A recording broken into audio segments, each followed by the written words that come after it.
بكم. يشتعل تويتر العربي جدلاً منذ الأمس بعد إقرار قانون جاستا، وهو قانون أصدره الكونغرس الأمريكي ويتيح لأقارب ضحايا هجمات 11 من سبتمبر بمقاضاة السعودية، حسب ما أشارت رويترز، ليثير القانون الجديد الرأي العام السعودي والعربي. أمريكا بعد أن توترت علاقتها مع السعودية بسبب العراق واليمن وسوريا بدأت بخلق المشاكل ضد السعودية ودعمت إيران الإرهابية.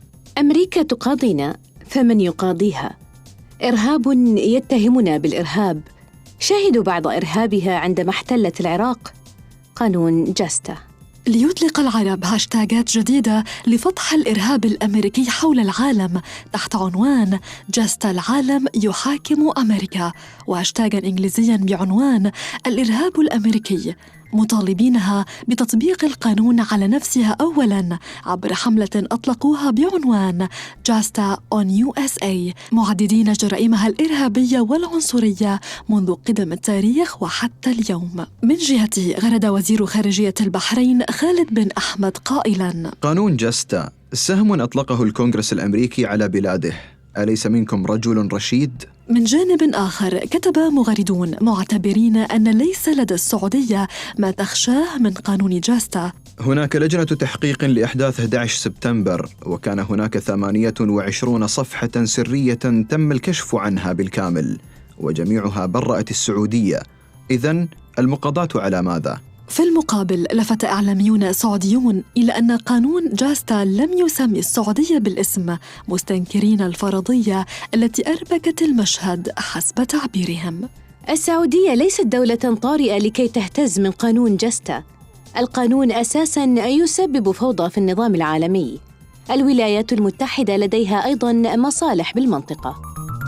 وعربياً ردود أفعال تستنكر تصريحاً للرئيس الفلسطيني محمود عباس ينعي فيه الرئيس الإسرائيلي السابق شيمون بيريز أمس، واصفاً رحيله بالخسارة الكبيرة للإنسانية والسلام في المنطقة. أكيد نسي محمود عباس أن بيريز هو أبو القنبلة النووية الإسرائيلية وصاحب مجزرة قانا، وأكيد نسي أيضاً أنه الرئيس الفلسطيني. كان أفضل يا محمود يا عباس أن تترك تفخيم بيريز للجلاد والقاتل والمنافق، وليس لرئيس الشعب الضحية.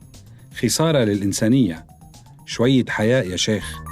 واجتماعياً هاشتاج سعودي جديد بعنوان فرض رسوم على الطرق السريعة يصبح بين الأنشط حول العالم ظهر اليوم بعد أخبار متداولة بهذا الشأن، إذ كتب المغردون معبرين عن تخوفهم من القرار عبر الكثير من التعليقات الطريفة. وأخيراً اليوم العالمي للقهوة، هاشتاج عربي يتصدر أنشط هاشتاجات العالم اليوم بتغريدات عشق للقهوة. القهوة حكاية عشق خالدة.